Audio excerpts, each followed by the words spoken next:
kau datang menuju hati yang sepi dan merengkai engkau kemana.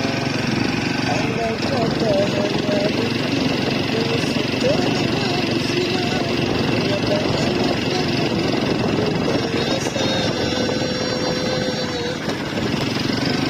Okey, Assalamualaikum. Selamat pagi-pagi kawan-kawan kita ya.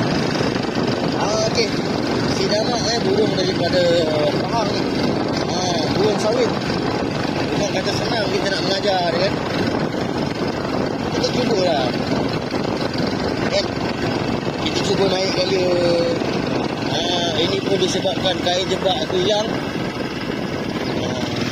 Tak siapa pergi kutip, tak tahu. Jadi sekarang ni kita ajar dia ronda-ronda, naik motor, tanpa pakai kain.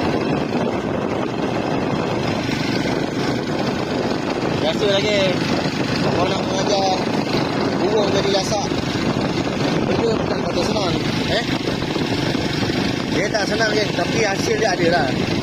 Hasil akan ada, insyaAllah.